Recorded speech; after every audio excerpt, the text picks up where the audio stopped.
नमस्कार, good evening. स्वागत है आप सभी का सीयूटी कॉन्सेप्ट के ऑनलाइन लर्निंग प्लेटफॉर्म पे। तो हम लोग जो पीआईक्यू सेशन है उसको कवर कर रहे हैं। उसी कड़ी में ये जो अगला पीआईक्यू सेशन है इसे हम लेकर आ गए हैं। जैसा कि मैंने बताया था कि जो सीयूटी पीजी पॉलिटिकल साइंस 2024 का पेपर हुआ था, जो एनटीए ने लिया था, उसमें 75 क्वेश्चन आते हैं। उसमें जो आपके 2 पीआईक्यू सेशन है वो आपको हमारे ऐप पर और हमारे यूट्यूब चैनल पर मिल जाएंगे। आप जाके चेकआउट जरूर करिए। आज के इस तीसरे सेशन में हम लोग जो 50 से 75 यानी कि 51 से जो 75 क्वेश्चन हैं, जो 25 क्वेश्चन है वो बचे हैं, आज हम उनको डिस्कस करने वाले हैं। मैं बताऊंगा कि क्वेश्चंस कहाँ से आए थे। फिर से जो हमारा पैटर्न रहता है कि उनका लेवल क्या था, मॉडरेट थे, इजी थे कि हार्ड थे, टफ थे, कैसे थे, ये सारी चीज़ें मैं फिर से बताऊंगा आपको। और साथ ही साथ एक आइडिया देते चलूंगा कि क्वेश्चंस आ कहाँ से रहे हैं, जो मैं अभी तक करता आ रहा हूँ। आपने अगर मेरे पिछले पीआईक्यू सेशन देखे हैं, जो पीआईक्यू फर्स्ट था जिसमें मैंने आपके सीयूटी पीजी 2024 का जो पेपर था उसमें मैंने 1 से 25 तक जो क्वेश्चंस कवर किए थे और फिर 26 से 50 किए थे। आज 51 से 75 करेंगे। और नेक्स्ट सेशन में जब हम अगला सेशन लेंगे पीआईक्यू का, तो उसमें हम लोग क्या करेंगे, 2023 का जो पेपर है उसमें हम 1 से 25 और सिमिलरली 25 से 50 और जो है आपका 51 से 75 कवर करेंगे। तो ऐसे 25-25 क्वेश्चन का सेट लाके मैं आता रहूँगा, क्योंकि एक क्लास में एक्सप्लेनेशन सहित हम लोग करते हैं। जो क्वेश्चन आता है उसको मैं एक्सप्लेन भी करता हूँ थोड़ा कि क्वेश्चन कहाँ से आ रहा है, थिंकर कौन है, इनके बारे में और क्या क्या चीज़ें हैं जो इन्फॉर्मेशन आपको क्वेश्चन के थ्रू मिल सकती है, जो आपके एग्जाम पॉइंट ऑफ व्यू से इंपॉर्टेंट हो सकती है, वो भी चीज़ें मैं बताता हूँ। इस वजह से 25 क्वेश्चन ही एक सेशन में हम इंक्लूड करते हैं। ठीक है, तो आज के सेशन को हम जल्दी से स्टार्ट कर लेते हैं ताकि आपका कोई बिल्कुल भी टाइम वेस्ट ना हो। जो भी जो जरूरी इन्फॉर्मेशन थी मैंने, जो अब मेरा पहला सेशन था और दूसरा सेशन था उसमें मैंने दे दिया था। फिर से एक छोटा सा ब्रीफ इंट्रोडक्शन दे देता हूँ हमारे प्लेटफॉर्म के बारे में।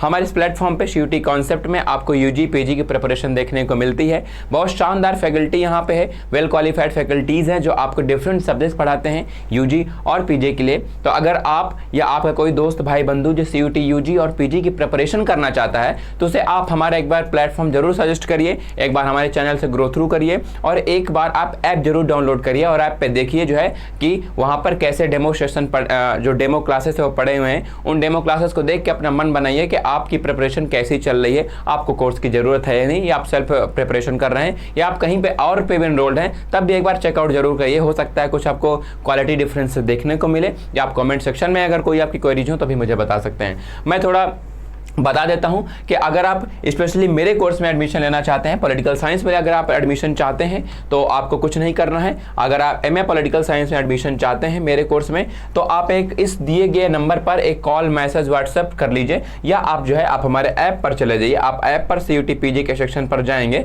तो वहां पर आपको सीयूटी पीजी पॉलिटिकल साइंस से मेरे डेमो लेक्चर्स और जो पीआईक्यू सेशन में यूट्यूब पर अपलोड हो रहे हैं वो आपको ऐप पर भी मिल जाएंगे। तो वहां पर भी आप मेरे पीआईक्यू सेशन फ्री में देख सकते हैं। अभी मैं बता दूं, अब हाँ, अभी हमारा जो ऑफर प्राइस है 2999 का अभी भी एक्टिवेटेड है। तो आप जो है मेरे कोर्स पर एनरोल कर सकते हैं। आपको कुछ नहीं करना, इस नंबर पर कॉल मैसेज कर देना है या हमारा ऐप डाउनलोड करना है। आप एक बार जाके देखिए मैंने किस तरीके से वेस्टर्न पॉलिटिकल फिलॉसफी जो आपकी सीयूटी पीजी सिलेबस का एक इंपॉर्टेंट पार्ट है उसको मैंने कवर कर दिया है। हम आईपीटी कवर कर रहे हैं, कौटिल्य हमने पढ़ाया है। आप अगर अभी भी एनरोल करना चाहते हैं तो आप देर आपको बिल्कुल नहीं हुई है। आप एक हफ्ते में सारा का सारा जितनी भी क्लासेस हुई हैं आईपीटी डब्ल्यूपीटी की आप जो है कवर कर जाएंगे। अभी मेनली डब्ल्यूपीटी ही कवर हुआ है, आईपीटी का सिर्फ एक क्लास हुआ है। तो आप जाके ऐप पे देख सकते हैं, मेरे डेमो लेक्चर्स पढ़े हैं उनको देख लीजिए। तो चलिए इस सेशन को स्टार्ट करते हैं और देखते हैं कि सीयूटी पीजी 2024 का जो पेपर था उसमें जो लास्ट के 51 से 75 क्वेश्चन थे, वो क्वेश्चन कैसे थे, उनका लेवल क्या था, कहाँ से आए थे, ये सारी चीजें मैं डिस्कस करूंगा। मुझसे अगर कोई बीच में भूल या चूक हो तो आप लोग देख लेना। आप लोग अपने से भी थोड़ा विजिलेंट रहना, देखते रहना कि नेट में कि क्या सही आंसर हो सकता है क्या नहीं। वैसे तो मैं देख के नहीं आता हूं, लेकिन जितना मेरी जानकारी है, जितना मैं पढ़ता हूं, मेरे हिसाब से मैं आपको सही आंसर ही बताता हूं, सही आइडिया देता हूं कि ये ऐसे ऐसे क्वेश्चन आ रहे हैं, क्योंकि मैं खुद पैटर्न को पकड़ के रखता हूं। मैं सीयूटी यूजी पीजी का जो आपका पेपर है, स्पेशली जो पीजी का पेपर है 2020 से लेकर 24 तक, उनको मैं कई बार देख चुका हूँ और पैटर्न को मैं समझ चुका हूँ कि क्वेश्चन मेनली एनटीए कैसे पूछ रहा है। जो आपके 80 to 90% पोर्शन है उसकी मुझे पूरी तरीके से पकड़ है कि मैं समझ जाता हूँ कि क्वेश्चन यहाँ से आएंगे, क्वेश्चन यहाँ से आएंगे, इस तरीके का पैटर्न चल रहा है। 10-15% ऐसे क्वेश्चन आते हैं जो किसी के समझ में नहीं आता।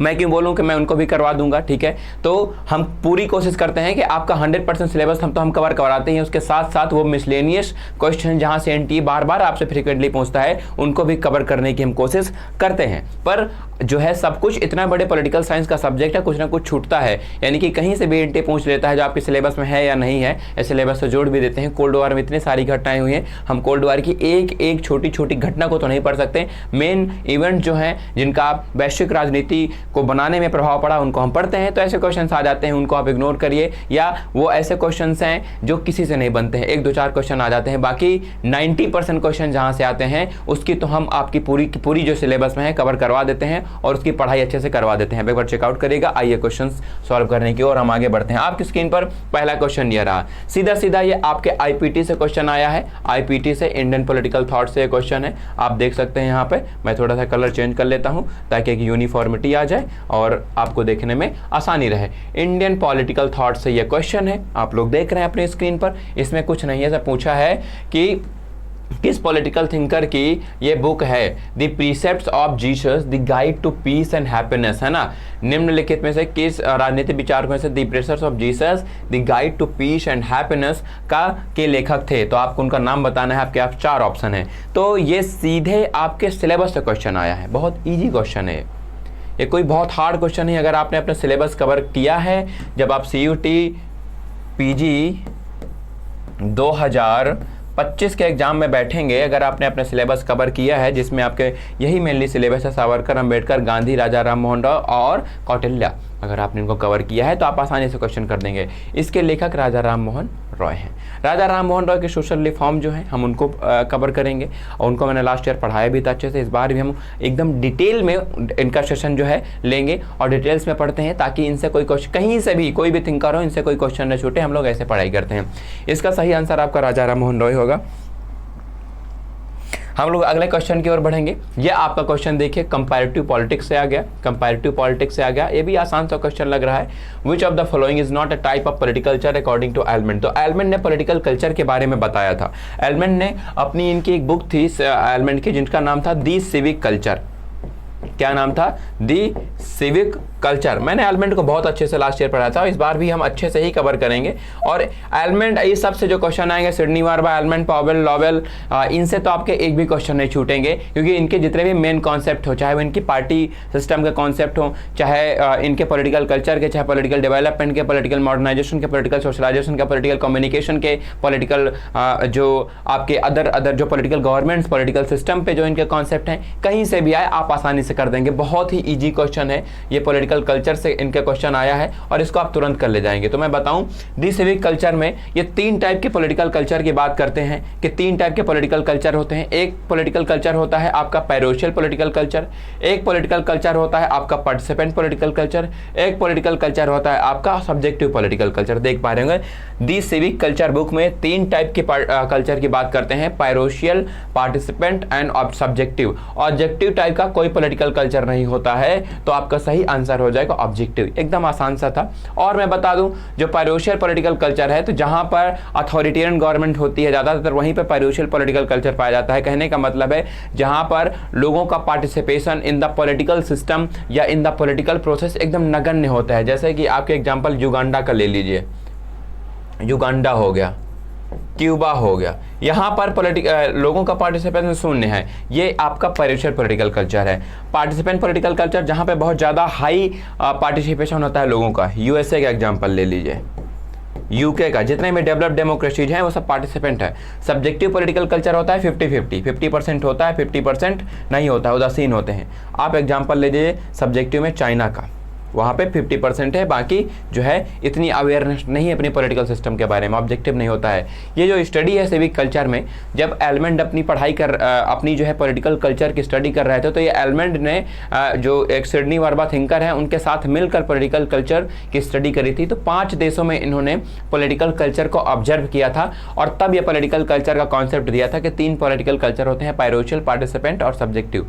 वो जो 5 कंट्रीज थी, मैं यहाँ पर लिख देता हूँ, आपको देखने में आसानी होगी। जो 5 कंट्रीज थी जहाँ पे इन्होंने स्टडी करी थी अपनी दी सिविक कल्चर में पॉलिटिकल कल्चर की, वो आप यहाँ पे देख लेंगे। यूके था उसमें, यूएसए था उसमें,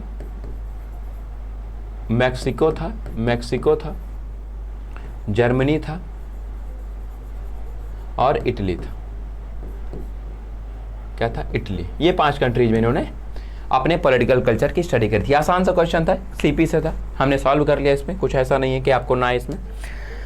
list of following events in chronological order. अब ये क्रोनोलॉजिकल ऑर्डर से आया, ज़्यादातर जिसमें इवेंट्स हैं वो आपके कोल्ड वार से। कोल्ड वार को जब हमने पढ़ा था, इन इवेंट्स को तो मैंने बहुत अच्छे से पढ़ाया था यार। ये तो जो मेरे स्टूडेंट्स लास्ट ईयर तो उन्होंने सॉल्व कर दिए थे, और इस बार हम और पैटर्न के हिसाब से पढ़ेंगे, ठीक से पढ़ेंगे, और ऐसे क्वेश्चन तो आपसे छूटेंगे ही नहीं। आइए देख लेते हैं। आपको अगर कुछ भी पता है, आप सबसे आसान देख लीजिए, कारगिल वार आपको पता है 1999 में हुआ था, सबको पता है 1999 में कारगिल वॉर हुआ था, ठीक है। आप अगर कारगिल वॉर दिख रही है, अब देखिए इसमें क्या है, जापानीज अटैक और पर्ल हार्बर। अब आप सब जितने भी चीजें देख रहे होंगे इससे पहले हुए हैं। देखिए बी किस ऑप्शन में सबसे लास्ट में है, बी इसमें लास्ट में है। अगर आप बिना देखे भी क्वेश्चन सॉल्व करोगे तो आपका ये आंसर सही हो जाएगा, बाकी तीनों क्या है, इनकरेक्ट हो जाएंगे। कुछ नहीं करना है, 1 सेकंड का काम है, ऐसे क्वेश्चन को सॉल्व करना होता है। बाकी मैं घटनाओं का जिक्र कर देता हूँ।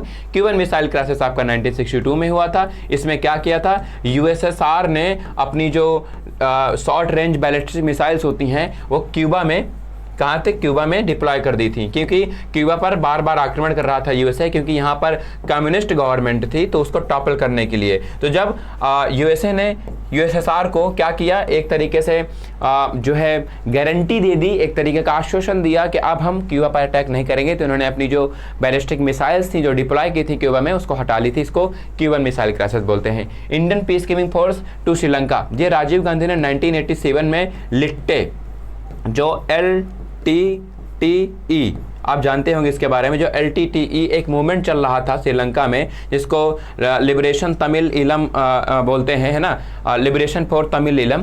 तो ये जो एक ग्रुप था, ये क्या कर रहा था, श्रीलंका में जो है इंडियन तमिल से, या कहें कि जो श्रीलंकन तमिल से, उनकी आज़ादी की लड़ाई कर रहा था। तो वहाँ पर बहुत ज़्यादा इनस्टेबिलिटी थी, अस्थायित्वता थी।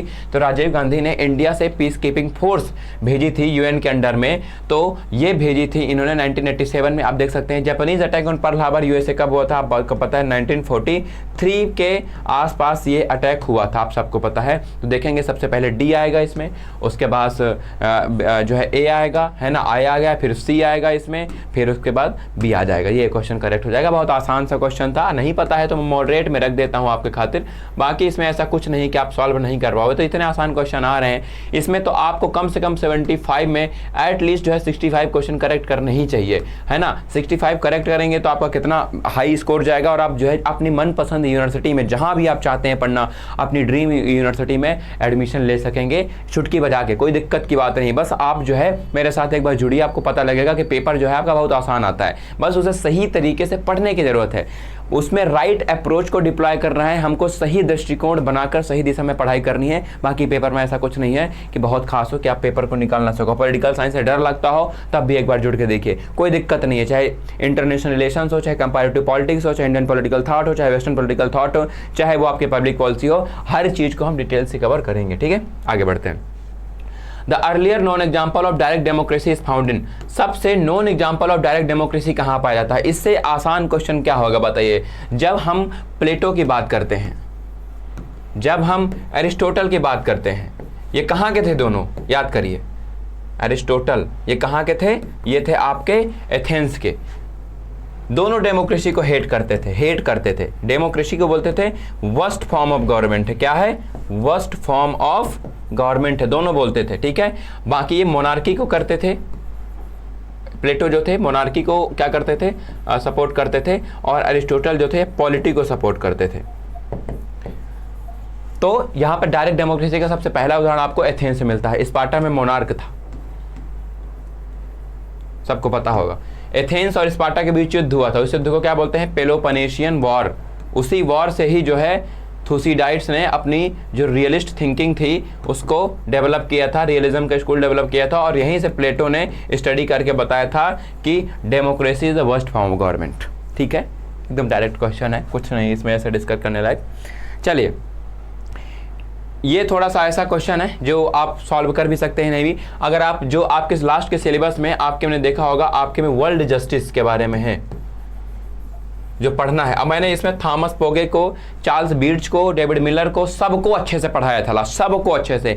तो आप ये भी मैं मॉडरेट ही बोलूंगा, टफ नहीं बोलूंगा, बहुत आसान क्वेश्चन है मिलान करने में, बहुत टफ नहीं है। अगर वर्ल्ड जस्टिस के बारे में थोड़ा ही पढ़ा तो इतने ही थिंकर होते ही वर्ल्ड जस्टिस में, बस इससे ज़्यादा नहीं है। ये रिस्पॉन्ड, इनकी जो थ्योरी थी वर्ल्ड जस्टिस की थ्योरी, इन्होंने ऑन द बेसिस ऑफ जो जॉन डॉल्स की थ्योरी ऑफ जस्टिस थी उसके बेसिस पर डेवलप किया था, बस उसका इंटरनेशनलाइजेशन या कॉस्मोपॉलिटन नज़रिए से देखा था, बस उसका इंटरनेशनलाइजेशन कर दिया था। देख लेते हैं, बुक का नाम पूछा है, इसमें इतना कोई बहुत खास नहीं है। तो principle of social justice, the possibility of altruism, the idea of human rights, world poverty and human rights. तो ये प्रिंसिपल ऑफ सोशल जस्टिस की जो बुक है मेरे ख्याल से डेविड मिलर की है। आप एक बार देख लीजिए क्या डी का फर्स्ट है कहीं पे, क्या डी का फर्स्ट एक ही जगह पे है, ठीक है, एक ही जगह पे है, यही ऑप्शन आपका करेक्ट हो जाएगा। और बाकी देख लेते हैं इसमें थॉमस पोगे की world poverty and human rights, Thomas Pogge की world poverty and human rights, ठीक है, ए का फोर्थ। बी का थर्ड चार्ल्स बीच का the idea of human rights है, और थॉमस नगेल की द पॉसिबिलिटी ऑफ अल्ट्रुइज्म है। आसान से एक क्वेश्चन पकड़ना था। डेविड मिलर की the principle of social justice बहुत फेमस बुक है। 3 टाइप के सोशल जस्टिस के बारे में बात करते हैं यहाँ पे डेविड मिलर। एक तो बताते हैं कि सबको जो जस्टिस है, सबको जो न्याय है, उसको जो डिजर्व करता है उसके बेसिस पर मिलना चाहिए। किसके बेसिस पर? जो वो डिजर्व करता है। दूसरा मिलना चाहिए उसके राइट्स, जो उसके अधिकार है उसके बेसिस पर उसको अधिकार मिलना चाहिए। और तीसरा है नीड के हिसाब से, जो उसकी ज़रूरत है उसके हिसाब से। तो ईच है ना, each one according to his desert, each one according to his rights, each one according to his जो है नीड। तो इन तीनों के बेसिस पर राइट्स मिलना चाहिए, सबको मिलने चाहिए यूनिवर्सल लेवल पर। ये तो डेविड मिलर की थ्योरी थी प्रिंसिपल ऑफ सोशल जस्टिस में, और सोशल जस्टिस के ये थिंकर माने जाते हैं, ये आप याद रखिएगा। तो ये भी एक मतलब कहेंगे कि बहुत टफ क्वेश्चन नहीं है, एक मॉडरेट टाइप का ही सीधा सीधा क्वेश्चन है, वर्ल्ड जस्टिस से क्वेश्चन है। अब बुक के नाम आसानी से मैंने खूब बताए थे लास्ट ईयर, इस बार और पढ़ेंगे हम लोग, ठीक से पढ़ेंगे, और जैसे पढ़ा था वैसे पढ़े थे, क्योंकि वैसे ही पढ़ेंगे, क्योंकि जो एग्जाम में आता है डायरेक्ट क्वेश्चन आ रहे हैं, आप देख रहे होंगे, कोई ऐसे ही इसमें कॉम्प्लेक्सिटी नहीं है कि आप इसको सॉल्व ना कर सको, ठीक है, आसानी से आप सॉल्व कर सकते हैं। Who among the following is the author of the books Statesman? अरे बताइए, अब इससे सस्ता क्वेश्चन क्या होगा? प्लेटो, आपको पता है ना, प्लेटो ने स्टेट्समैन लिखी थी, रिपब्लिक लिखी थी, ये सारी बुक इनकी हैं। अब स्टेट्समैन में इन्होंने अपनी जो है जो लॉज हैं, दी लॉज, यानी कि कैसे लॉज होने चाहिए, जिससे रूल करना चाहिए एक फिलोसफर के, उसके बारे में बात करी थी। तो ये भी डायरेक्ट क्वेश्चन है, इसमें भी ऐसा कुछ नहीं है कि आप सॉल्व ना कर सको, इसमें ना डिस्कस करने ऐसा कुछ लायक है। तो चलिए, क्रोनोलॉजिकली अरेंज करना है सार के स्पेशलाइज्ड बॉडीज को according to the years of establishment. ये थोड़ा टफ क्वेश्चन है, ये मैं कहूँगा इसको आप थोड़ा सा टफ की कैटेगरी में रखिए। कौन कब बना था इसका जो है थोड़ा सा अंदाज़ा लगा पाना मुश्किल है, क्योंकि आपको इसमें ईयर याद रखने पड़ते हैं, और इतना ईयर मुझे भी नहीं याद रहता है कि हर चीज़ का है, पर कॉन्सेप्ट आके अगर क्लैरिटी है, अगर आप रट के गए हैं तो आप आसानी से क्वेश्चन को कर सकते हैं, कोई बहुत बड़ी बात नहीं है। तो SAARC development fund, SAARC arbitration council, South Asian regional standards organisation, SAARC agricultural centre, इसमें कौन सा पहले बना था? तो मेरा जो ख्याल है इसमें सबसे पहले सार्क डेवलपमेंट, सार्क विकास निधि बनी थी, फिर उसके बाद इसमें जो बना था वो एक रीजनल स्टैंडर्ड ऑर्गेनाइजेशन बना था, फिर बी बना था। तो दूसरा ऑप्शन इसमें करेक्ट होना चाहिए। आप लोग अगर देखिएगा, अगर मेरे से गलती हो रही हो तो मुझे आप कमेंट सेक्शन में बताना कि सर आप थोड़ा सा यहाँ पे मिस्टेक कर रहे हो, इसमें ये वाला ऑप्शन सही है नहीं सही है। वैसे मेरे ख्याल से यही है, और ये आपका जो है सार्क सीधा क्वेश्चन आया है, जो आपके इंटरनेशनल ऑर्गेनाइजेशन है वहाँ से क्वेश्चन आया है। सार्क के बारे में थोड़ी जानकारी दे दूँ। सार्क का गठन 1985 में ढाका बांग्लादेश में हुआ था, ढाका बांग्लादेश में हुआ था। वहाँ के जो उस टाइम के प्राइम मिनिस्टर थे उन्होंने प्रपोज किया था सार्क को बनाने के लिए। इसमें जो सदस्य देश हैं आपको पता है, इंडिया है सार्क में, है ना, इंडिया के अलावा इसमें पाकिस्तान है, पाकिस्तान के अलावा इसमें मालदीव्स है, इसके अलावा इसमें भूटान है, नेपाल है, सबको पता है ना, बांग्लादेश है, और उसके अलावा इसमें अफगानिस्तान है, रिसेंटली जो 2010 में जोड़ा गया है। तो आप ये याद रखना, इतनी इंफॉर्मेशन। सार का ऑब्जेक्टिव क्या था कि सार का ऑब्जेक्ट जियाउर रहमान, जो उस टाइम पे यहाँ के बांग्लादेश के जो ढाका के प्रेसिडेंट प्राइम मिनिस्टर थे, उनका नाम था जियाउर रहमान। तो इन्होंने आसियान के बेसिस पर, जो association of south east Asian nation था जो 1967 में बैंकॉक डिक्लेरेशन से बना था, उसी के तर्ज पर ये सार्क बनाना चाहते थे कि जैसे वो regional cooperation and economic integration पर काम करता है, ऐसे सार्क भी क्या करेगा, रीजनल कोऑपरेशन यानी कि जो साउथ एशिया के देश हैं उनके बीच में एक ऐसा जो है ये ऑर्गेनाइजेशन होगा जो कि उन देशों के लिए डेवलपमेंट का, इकोनॉमिक इंटीग्रेशन का, पॉलिटिकल सिमुलेशन का, कल्चरल जो है इंटीग्रेशन का काम करेगा और उन देशों के बीच जो है एक तरीके से व्यापार बढ़ाने का। और ये जो आप देख रहे हैं development fund, arbitration council, regional standards organisation, ये सब इस्टेब्लिश करके सार्क एग्रीकल्चर सेंटर, तो इन क्षेत्रों में क्या करेंगे, हम कोऑपरेशन करेंगे, कोऑपरेट करेंगे, सहयोग करेंगे और अपने एक दूसरे के विकास में साझा मतलब भागीदारी करेंगे। ये मेरे सार्क का उद्देश्य था, जो जियाउर रहमान का आइडिया था और इसमें इन कंट्रीज ने पार्टिसिपेट किया था, इन कंट्रीज ने इसमें क्या किया था, पार्टिसिपेट किया था, भाग लिया था और इसको बनाने में या कहें कि जो है इसको बढ़ाने में सबने अपना अपना योगदान दिया था। तो ये आपको याद रखना है, सार्क से क्वेश्चन था ये, इतना कोई खास क्वेश्चन नहीं है। Who among the following thinkers wrote sexual politics, sexual politics इसकी है, तो ये भी एक आसान सा क्वेश्चन है, ये केट मिलेट की बुक है सेक्सुअल पॉलिटिक्स, ठीक है। अगर आपने जब आप जो है फेमिनिस्ट मूवमेंट पढ़ेंगे तो मैं सबकी बुक्स बताता हूँ, चाहे वो मैरी वॉल्सनक्रॉफ्ट हो, कैरोल पेटमैन हो, जे.एस. मिल हो, या ये जे.एस. मिल की सबसे बुक जो फेमिनिज्म में है या औरतों में, वो सब्जुगेशन ऑफ वीमेन है, सब्जुगेशन ऑफ वीमेन है, ये याद रखिएगा, ठीक है।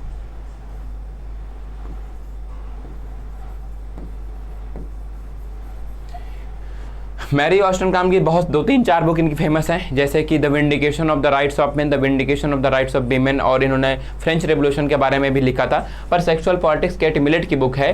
ये एक फेमिनिस्ट थिंकर थी और इन्होंने मेनली जो है किस तरीके से डोमेस्टिक लेवल पर औरतों का जो होता है शोषण होता है और उनके जो वर्क होते हैं वो अनपेड होते हैं, उनको एक 2 दर्जे का नागरिक समझा जाता है, सारी बातें इन्होंने इस बुक में उजागर की थी। जब हम फेमिनिस्ट मूवमेंट्स पढ़ेंगे या फेमिनिज्म के बारे में पढ़ेंगे आपके पॉलिटिकल थ्योरी में, इन सारे थिंकर्स की बुक और जो मेन आपके थिंकर्स हैं उनके आइडियोलॉजी भी हम डिस्कस करते हैं, ठीक है। तो यहां से अब घबराने की जरूरत नहीं है, इससे आप मॉडरेट मान लीजिए कि अगर आपको ज्यादा आइडिया नहीं है फेमिनिज्म के बारे में तो हो सकता है गलत कर दें, बाकी सीधा डायरेक्ट क्वेश्चन है, नथिंग टू डिस्कस मच। चलिए, Which of the following statements correct about the Marx conception of historical materialism? हाँ, ये हो सकता है थोड़ा आपको पढ़ने में दिक्कत हो और आप इसको आसानी से सॉल्व नहीं कर पाए, पहले चलिए करने की कोशिश करते हैं।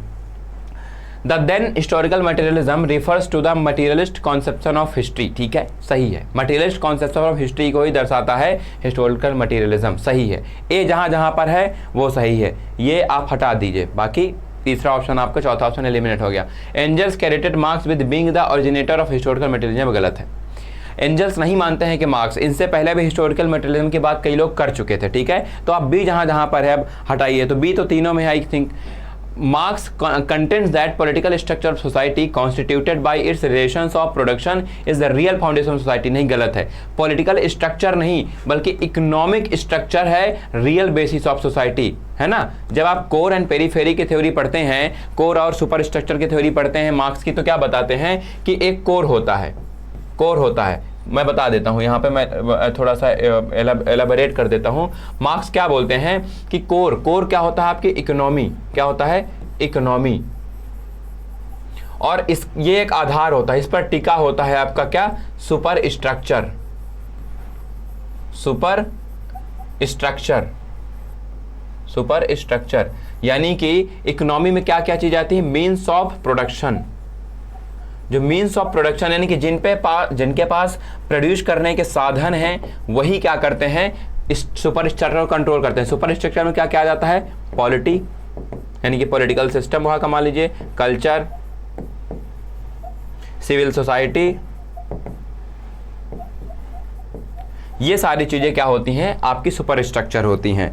तो जो जहां से जो है ये constituted by it's relations of production is the real foundation of society, तो पॉलिटिकल स्ट्रक्चर से नहीं बल्कि इकोनॉमिक स्ट्रक्चर जो कोर होता है उससे आपकी सोसाइटी बनती है, तो ये भी गलत हो गया, ये भी गलत हो गया। तो societies relations of production corresponds to a definite stage of development material productive forces, ये सही है। बट अब आई थिंक देखिए बीसी को हटाइए, बीसी यहां से भी हट जाएगा, बीसी यहां से हट जाएगा, बी यहां से हट जाएगा, तो मतलब मुझे लगता है ये क्वेश्चन चैलेंज हुआ रहा होगा, क्या हो रहा होगा, चैलेंज हुआ रहा होगा और इसके मार्क्स ऑलमोस्ट सबको मिले रहे होंगे क्योंकि क्वेश्चन ड्रॉप हुआ रहा होगा। ये एनटीए ने गलत किया था। ये दोनों इस आंसर के हिसाब से ठीक हैं और ये दोनों आंसर के हिसाब से ठीक है। ये दोनों मार्क्स के जो कथन दिए हुआ है वो गलत है। ना मार्क्स ओरिजिनेटर हिस्टोरिकल मटेरियलिज्म से, इससे पहले कई लोग हिस्टोरिकल मटेरियलिज्म की बात कर चुके थे, ना ऐसा मानते हैं, और ना ही political structure real basis of society है, बल्कि जो इकोनॉमिक स्ट्रक्चर है जिसको कोर बोलते हैं कार्ल मार्क्स, वो एक आपका real basis of society, civil society है,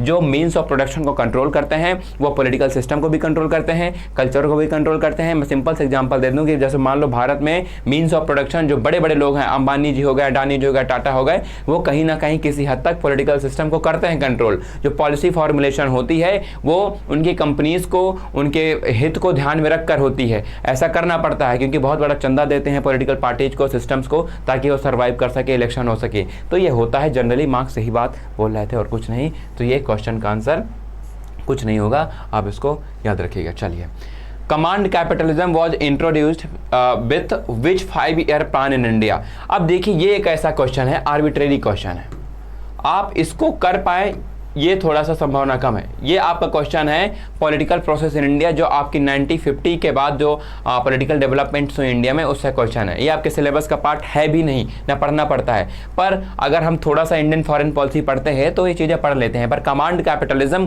पर्टिकुलरली किस 5-year प्लान में, 5-year प्लान तो हम पढ़ाते हैं, किस मेन चीज़ें भी पढ़ाते हैं, पर ये छूट भी सकता है और हो सकता है किसी ने पढ़ाया भी हो। पर ये एक ऐसा क्वेश्चन है जिसको आप आसानी से नहीं कर पाओगे अगर आपको एग्जैक्टली नहीं पता है। तो ऐसे क्वेश्चन से बचने के लिए हम थोड़ा और डेप्थ में जाएंगे। जो भारत की 1950 के बाद की जो पॉलिटिकल डेवलपमेंट्स की जो हिस्ट्री रही है, उसको इस बार और थोड़ा डेप्थ में कवर करेंगे, ताकि ऐसे क्वेश्चंस अगर आए तो आपसे बन सके। बाकी क्वेश्चंस कहीं से भी पूछ सकता है, तो 100% गारंटी तो नहीं है, बट प्रयास करेंगे कि 90-95% आप क्वेश्चन को सॉल्व कर सके। चलिए, इसका सही आंसर जो है मेरे ख्याल से 3rd 5-year प्लान में, जो आपका 1966 के आसपास आया था, 1966 या 69 के आसपास आया था, है ना। तो इसके आसपास ही जो है आपका ये 3rd 5-year प्लान में कमांड कैपिटलिज्म की बात। कमांड कैपिटलिज्म का मतलब बेसिकली ये होता है कि जो आपकी इंडस्ट्रीज होंगी, जो आपकी इंडस्ट्रीज होंगी, या आपकी जो है प्रोडक्शन के साधन होंगे, रिसोर्सेस होंगे, उन पर डायरेक्ट कंट्रोल किनका होगा, स्टेट का होगा, स्टेट का होगा। ठीक है, ये होता है कमांड कैपिटलिज्म। कहने का मतलब है कि स्टेट जो है कुछ प्राइवेट कॉरपोरेशंस के साथ मिलकर क्या करेगा, बड़ी बड़ी हैवी इंडस्ट्रीज लगाएगा, बड़ी बड़ी मशीनरी लगाएगा, बड़े बड़े जो है इंडस्ट्रियल डेवलपमेंट्स के जो वो हैं प्रोजेक्ट्स हैं, उनको डेवलप करेगा। लेकिन क्या करेगा, कमांड कौन करेगा, स्टेट होगा। वही होते हैं कमांड कैपिटलिज्म। मतलब आज़ादी होगी लेकिन command at the end state के हाथ में होगी। मेरे हिसाब से इसका 3rd 5-year प्लान है। कुछ लोग जो है इसका 5th भी मानते हैं, लेकिन आप देख लीजिएगा इसका सही आंसर 3rd 5-year प्लान होना चाहिए। और कमांड कैपिटलिज्म, जो कमांड करने की बात आई थी कि कमांड करेंगे और पूरी तरीके से हम ऑटोनॉमी नहीं देंगे, और हम लेकिन कोऑपरेट करेंगे किनके साथ, जो है पहले और दूसरे 5-year प्लान में तो कोई आज़ादी थी ही नहीं। जो प्राइवेट इंस्टीट्यूशंस थे, जो प्राइवेट कॉरपोरेशन थे, जो प्राइवेट कंपनीज थी, जैसे आज आप अडानी पावर देखते हैं, आज हम जो है रिलायंस पावर देखते हैं, है ना, टाटा पावर एनर्जी सोर्सेज देखते हैं, बहुत सारी कंपनी देखते हैं प्राइवेट। वो पहले ऐसी आज़ादी नहीं थी, 1991 के बाद से मिलना स्टार्ट हुई। तो 3rd 5-year प्लान में इंट्रोड्यूस किया जाएगा, थोड़ी बहुत आज़ादी देंगे, लेकिन स्टिल जो कंट्रोल होगा वो स्टेट का रहेगा। इसी को बोलते थे कमांड कैपिटलिज्म हो। मेरे ख्याल से 3rd 5-year प्लान था। आप लोग एक बार इसके बारे में और देख सकते हैं, कोई समस्या की बात नहीं है। चलिए, among the following political thinkers establish the आत्मीय सभा। आत्मीय सभा किसने एस्टैब्लिश की थी? तो आई थिंक आत्मीय सभा जो है आपके राजा राम मोहन रॉय ने की थी। डायरेक्ट क्वेश्चन आ गया, बहुत आसान सा क्वेश्चन था। अगर आप इसको थोड़ा भी पढ़ा रहेंगे तो तुरंत सॉल्व कर देंगे। मैंने क्या क्या इन्होंने एस्टैब्लिश किया था, कौन सी बुक लिखी थी, क्या कौन से सोशल मूवमेंट्स इन्होंने लीड किए, उसका क्या सोसाइटी पर प्रभाव रहा, सब कुछ अच्छे से पढ़ेंगे। इनसे तो कोई क्वेश्चन नहीं छूटेगा। IPT का आसान सा क्वेश्चन आया, आत्मीय सभा जो है राजा राम मोहन रॉय ने बनाई थी, है ना। उसके बाद चलिए देख लेते हैं, ये बुक्स के नाम है और ये जो है थिंकर्स हैं। ये आपका कंपैरेटिव पॉलिटिक्स से क्वेश्चन है, आसान सा क्वेश्चन है, कुछ नहीं इसमें आपको करना है कि आप इसको करना पाएं, ऐसा तो हो ही नहीं सकता है। सिविक कल्चर मैंने अभी बताया। सिविक कल्चर किसने लिखी है? गैब्रियल एलमंड ने और पॉवेल ने मिलकर लिखी थी। पॉवेल ने उनके साथ रिसर्च करी थी, लेकिन मेनली ये बुक गैब्रियल एलमंड की है। मैंने बताया था गैब्रियल एलमंड एंड पॉवेल ने मिलकर 5 कंट्रीज में रिसर्च करी। सिविक कल्चर जो है लिखी है एलमंड ने। तो आप देख लीजिए बी का 4th कहाँ पर है, तो बी का थर्ड, बी का फर्स्ट, बस हो गया सॉल्व। बी का फोर्थ एक जगह है, ये क्वेश्चन आपका अपने आप करेक्ट हो गया। बाकी आप ए का थर्ड देख लीजिए तो क्या है यहाँ पे, how Europe under developed Africa, है ना, ए का थर्ड हो गया, how Europe under developed Africa. फिर उसके बाद दिया हुआ है इसमें बी का फोर्थ, सी का फर्स्ट, कंपेयर, एक मिनट कुछ गलती हो रही है, या तो ये ऑप्शन में गलती है तो हम लोग गलती कर रहे हैं। एक मिनट थोड़ा इसको हम लोग और अच्छे से देख लेते हैं। Sorry, Albert and Sydney Verba की बुक है सिविक कल्चर, ए का फोर्थ देखना है हमको, ए का फोर्थ, ये ऑप्शन करेक्ट होगा। पावेल की नहीं है, सिडनी वर्बा ने मिलकर लिखी थी। पावेल के साथ इन्होंने, मैं बता देता हूँ, पावेल के साथ मिलकर इन्होंने पॉलिटिकल डेवलपमेंट के कॉन्सेप्ट दिए थे, पॉलिटिकल डेवलपमेंट और पार्टी सिस्टम के, ये याद रखना। हाँ अब याद आया, पॉलिटिकल डेवलपमेंट और पार्टी सिस्टम के कॉन्सेप्ट दिए थे, पार्टी को कैसी होनी चाहिए, पार्टीज कितने प्रकार की होती हैं, ये सारी चीज़ें इन्होंने इस बुक में डिस्कस की थी। ये सिविक कल्चर इनकी थी। ए का फोर्थ देखना है हमको, तो ए का फोर्थ यहाँ पे, बी का फर्स्ट, फिर बी का फर्स्ट गैब्रियल आर्मेंट और पावेल ने मिलकर लिखी बी का first, comparative politics and development approach. ये देखो डेवलपमेंट बताया ना, पॉलिटिकल डेवलपमेंट के बारे में बताया था, तो कंपैरेटिव पॉलिटिक्स एंड डेवलपमेंट टल जो अप्रोच है वो इन्होंने क्या किया थी, एक तरीके से इम्प्लॉय की थी, इकोनॉमिक डेवलपमेंट अप्रोच। या पॉलिटिकल डेवलपमेंट के बारे में स्पेशली बताया था कि 3-4 तरीके से डेवलपमेंट होता है। आपके कुछ कॉग्निटिव ओरिएंटेशन होते हैं, अफेक्टिव ओरिएंटेशन होते हैं, इनके बारे में डिटेल से हम पढ़ेंगे और हमने पढ़ाया भी था। और ये आसान सा है, बहुत लग रहा होगा टफ, लेकिन बहुत आसान है। जब पढ़ते हैं डायग्राम से समझाते हैं तो 1 मिनट में आसानी समझ में आ जाता है। सिडनी और वर्बा ने सिविक कल्चर और पावेल और आल्बर्ट ने मिलकर डेवलपमेंट के बारे में, ठीक है। अब यहाँ से आप देख लीजिए कि सी का सेकंड है, आंद्रे गुंद्रे फ्रैंक ने कैपिटलिज्म एंड अंडर डेवलपमेंट और वॉल्टर रोडनी ने how Europe under developed Africa, ये इनकी बुक है। इसको आप जो है एक इजी क्वेश्चन के तौर पर रखिए, क्योंकि अगर आपको थोड़ा भी पता है तो तुरंत सॉल्व कर देंगे। इसमें मेरे जैसे कंफ्यूज मत हो जाएगा कि आप पावेल को देख लिए सिविक कल्चर आल्बर्ट को लगा के। आल्बर्ट ने सिडनी वर्बा ने स्टडी की थी, जैसे मैंने अपने पिछले जो क्वेश्चन सॉल्व कर रहे थे उसमें मैंने बताया था, ठीक है। आइए चलिए अगले क्वेश्चन की ओर बढ़ते हैं। अगला क्वेश्चन क्या करता है, in which Marx writings it is said the history of all hitherto existing society is the history of class. बहुत आसान क्वेश्चन है, कम्युनिस्ट मैनिफेस्टो 1948 में जो इनकी बुक पब्लिश हुई थी, ठीक है। इस बुक में इन्होंने लिखा था the history of all hitherto existing society is the history of class struggle. बोला है जितना इतिहास अभी तक बना है वो सारा का सारा इतिहास क्लास स्ट्रगल का इतिहास है, वर्गों का जो संघर्ष हुआ है उसी संघर्ष से इतिहास बना है, मटेरियलिस्टिक फोर्सेस से इतिहास बना है। सिंपल सी बात है तो बताते हैं, बहुत आसान सा क्वेश्चन है, ये कई बार पूछा भी गया है और फिर से पूछ लिया गया। Which water treaty between India and Pakistan is one of the bone contention between two neighbours.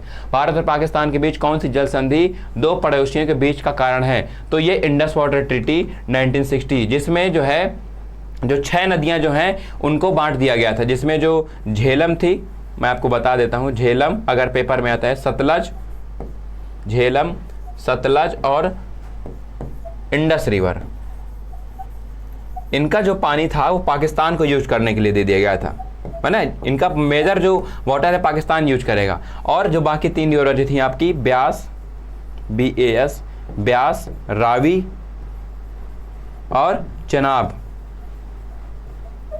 ठीक है, इनका वाटर जो था वो भारत को यूज करने लेके दिया था। लेकिन इसे बहुत सारे फिर क्या हुआ है, ये एक बहुत सक्सेसफुल ट्रीटी भी रही, फिर इस बोन ऑफ कंटेंशन बोला जाता है, क्योंकि इसकी वजह से कहीं ना कहीं जो वाटर को लेके, पानी को लेके, नदियों के पानी को लेके जो एक झड़प है, लड़ाई है, कहें कि डिप्लोमेटिक जो वॉर है वो भारत पाकिस्तान के बीच चलता रहता है। तो बोन ऑफ कंटेंशन बना, ये नेहरू और अयूब खान के बीच साइन हुआ था। मैं भी बता दूँ आपको, नेहरू एंड अयूब खान के बीच साइन हुआ था, जो देन पाकिस्तानी प्राइम मिनिस्टर, ठीक है। ये नेहरू नून पैक्ट हुआ था, उसी से आया था जो 1950 में था, लेकिन उस समय अयूब खान आ गए थे वहाँ के प्राइम मिनिस्टर के रूप में, और नेहरू जी हमारे भारत में 1960 में 6 नदियों के बंटवारा, 6 नदियों के पानियों का बंटवारा हुआ था 2 देशों के बीच। तो यही आपको याद रखना है। ये भी एक मॉडरेट कह सकते हैं कि अगर जानकारी पर आप तुरंत इसको क्या कर सकते हैं, गेस कर सकते हैं कि यही एक मेजर ट्रीटी थी।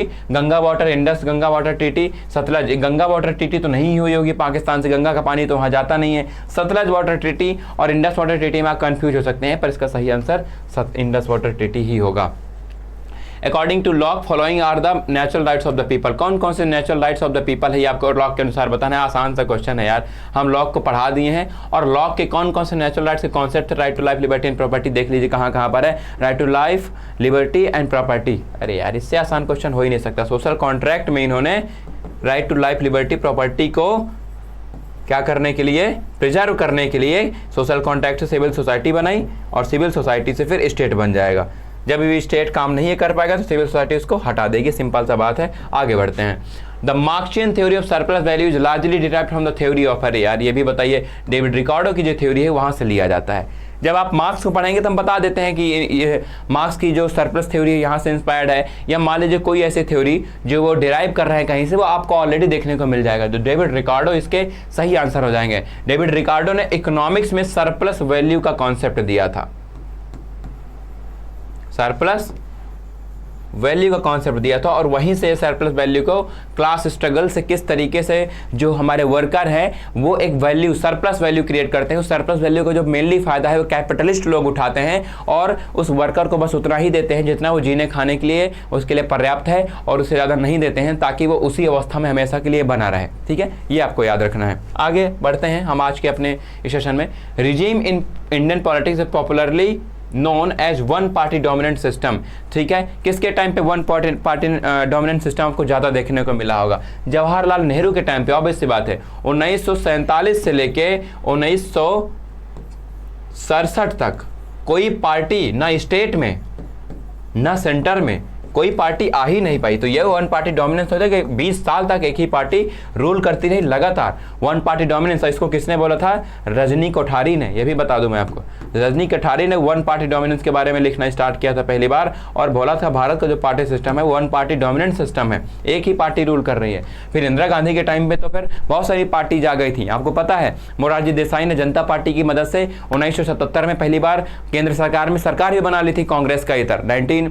उसके बाद जो है आप देखे होंगे कि 1988 तक फिर रहती है, 89 तक राजीव गांधी की हत्या के बाद जब कांग्रेस आती है, फिर 97 के आसपास भारतीय जनता पार्टी बनाती है। फिर उसके बाद 1998 में भारतीय जनता पार्टी बांधी है, 1999 से 2003 तक रूल करती है, और अभी बीजेपी 2010 से 14 तक रूल 2014 से 24 तक रूल कर ही रही है। तो one party dominant system mainly Jawaharlal Nehru के टाइम पे था। इंदिरा गांधी मत मार देना इसमें भूल से भी, ठीक है, याद रखना। रजनी कोठारी ने इसके बारे में बताया था। Legal theory of sovereignty in modern times was first propounded by. तो सॉवरेंटी से कॉन्सेप्ट आया पॉलिटिकल थ्योरी से। बहुत आसान क्वेश्चन है यार, सब पढ़ाए थे। ऐसे क्वेश्चन है जो आप देखते ही जो है क्या करोगे, इनका आंसर सही कर दोगे। तो मैं आपको बताऊं, जो आपके जो लीगल थ्योरी ऑफ जो है सॉवरेंटी है, इसको आपको पता है जॉन ऑस्टिन ने क्या किया था, प्रोपाउंड किया था। जीन बॉर्डिन को आपका सॉवरेंटी का फादर बोला जाता है, पर लीगल सॉवरेंटी ये कह सकते हैं कि जो सॉवरेंटी मेनली होती है उसके बारे में जॉन ऑस्टिन ने विस्तार से बात की थी। इसके बारे में हम और बात करेंगे जब हम पढ़ाएंगे सॉवरेंटी को, तो और अच्छे से देखेंगे। Which of the following are the principal organs of the United Nations. Principal organ आपको पता है यूनाइटेड नेशंस के 6 प्रिंसिपल ऑर्गन होते हैं। अब इसमें कौन कौन से दिया हुआ है, कौन से हैं, आपको ये बताना है। सिक्योरिटी काउंसिल उसका प्रिंसिपल ऑर्गन होता है, ऑब्वियसली होता है। ट्रस्टीशिप काउंसिल उसके चार्टर 13 में दिया हुआ है। सिक्योरिटी काउंसिल उसके चार्टर 5 में दिया हुआ है, सब है। इंटरनेशनल कोर्ट ऑफ जस्टिस भी होता है, शायद चार्टर 11 या देख लीजिएगा, या शायद 15 में है, देख लीजिएगा, ICJ। और United Nations education scientific and culture UNESCO, ये इसका एक प्रिंसिपल ऑर्गेनाइजेशन या प्रिंसिपल ऑर्गन नहीं है, बल्कि यूनेस्को इसका एक इंडिपेंडेंट पार्ट है। क्या है? इसका एक पार्ट है। जैसे उसकी बहुत सारी बॉडीज होती हैं, उसमें यूनेस्को उन्हीं में से एक है। UNDP आपने सुना होगा, United Nations development programme, UNEP United Nations environmental programme, UNHCR United Nations high commission for refugees, ये सारे के सारे उसके इंडिपेंडेंट पार्ट्स होते हैं, बॉडीज होती हैं जो वर्क करती हैं यूनियन के अंडर, पर उसके जो है मेन ऑर्गन नहीं है। मेन ऑर्गन में आपको सिक्योरिटी काउंसिल है, जस्टिसिप काउंसिल है, इंटरनेशनल कोर्ट ऑफ जस्टिस है। ये नहीं है, सही आंसर आपका क्या हो जाएगा। और आपको इसको हटा दीजिए, बाकी सब है तो सी जहाँ पे है हटा दीजिए, सी हटा दीजिए, सी हटा दीजिए, सी हटा दीजिए, ये आपका सही आंसर हो जाएगा। आप सिंपल सी बात है। और इसके सही कौन से हैं तो मैं बता दूं, इसके और जो ऑर्गन्स हैं उनमें से इन तीनों के अलावा जनरल असेंबली है, आप सबको पता होगा क्या है, जनरल असेंबली है ना, जनरल असेंबली है कि नहीं है।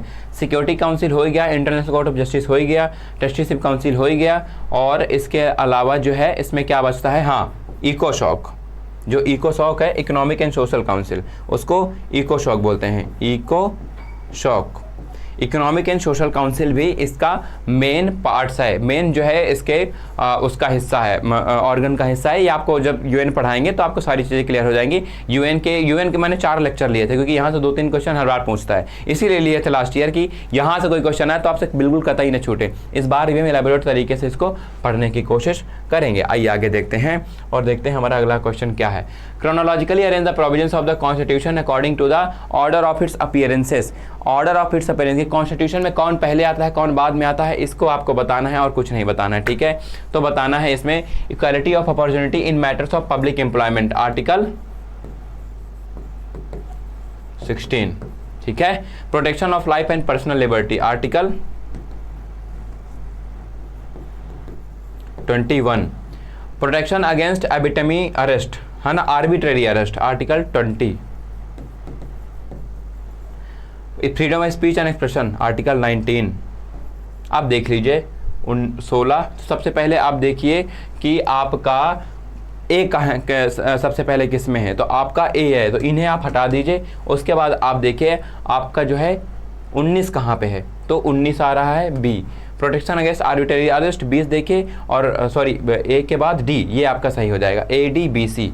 पहले ए आएगा, डी आएगा, बी आएगा, सी आएगा। आपके ये फंडामेंटल राइट से क्वेश्चन आया है, आसान सा क्वेश्चन है यार, इनका ऑर्डर भी याद रखने की जरूरत नहीं है, आपको आसानी से पता है कि पहले जो है equality of opportunity in matters of public employment आता है, ए है, फिर डी आएगा, फिर आपका बी आएगा, है ना, फिर आपका जो है आपका सी आएगा, ठीक है। ये आपको याद रखना है, याद रहेगा। चलिए आगे बढ़ते हैं।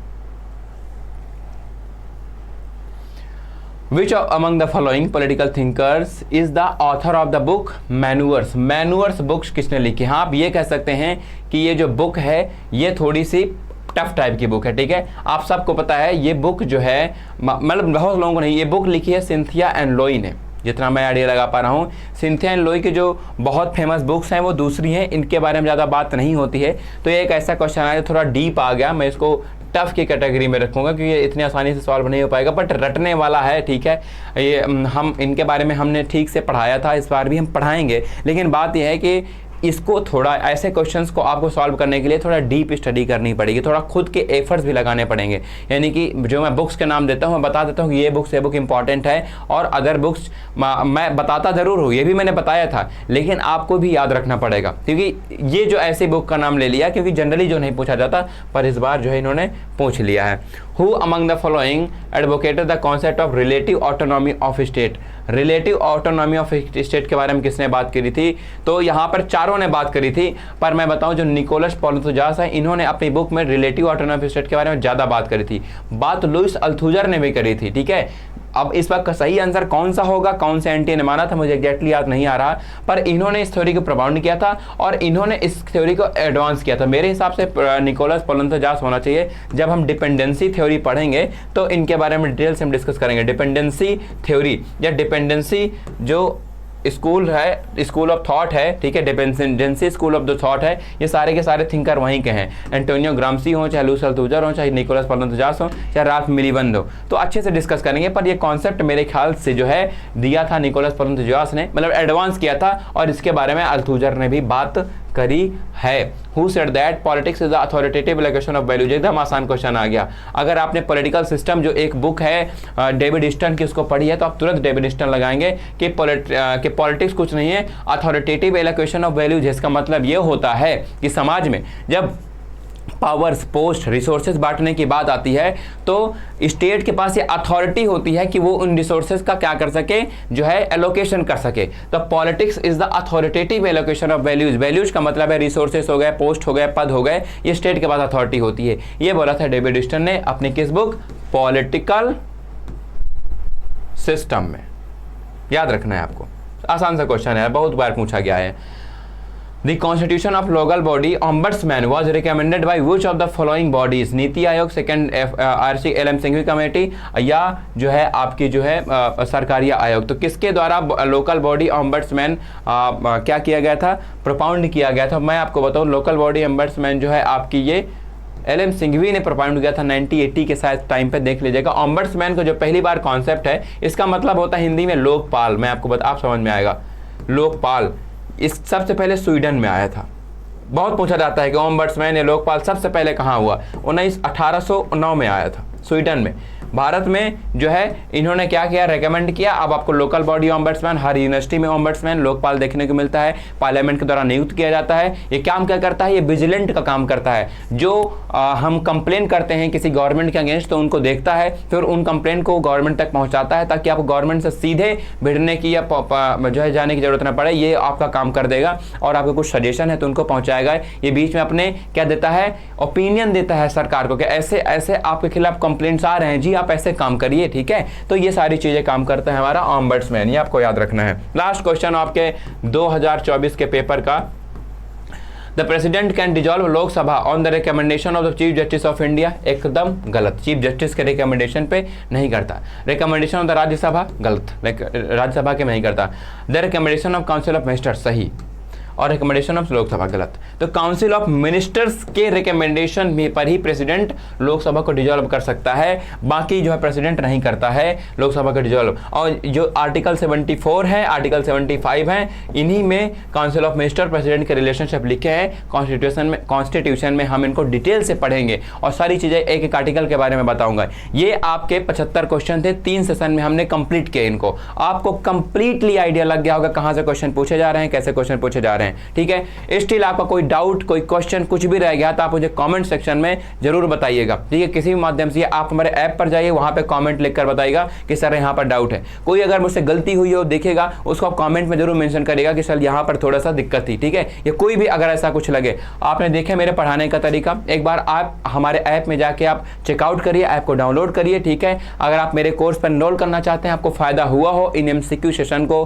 PRQs को देख के लगता हो कि हाँ मैं ऐसे क्वेश्चन को सॉल्व कर सकता हूं सर से पढ़कर, तो आप बस दिए गए नंबर पर कॉल या मैसेज कर दीजिए, हमारे ऐप को डाउनलोड कर लीजिए, हमारी टीम आप तक पहुंच जाएगी, ठीक है। बाकी एक काम आप जरूर कर सकते हैं कि अगर ऐसे वीडियोस आपको रेगुलरली चाहिए और आप तक मिलते रहें तो इस चैनल को सब्सक्राइब करके रखिए, आई बटन पर क्लिक कर दीजिए, जैसे ही मेरा कोई वीडियो आएगा आप तक नोटिफिकेशन पहुंच जाएगा। बाकी कमेंट सेक्शन पर राय जरूर दीजिएगा। हम लोग मिलते हैं नेक्स्ट वीडियो में। आज के लिए बस इतना ही, धन्यवाद।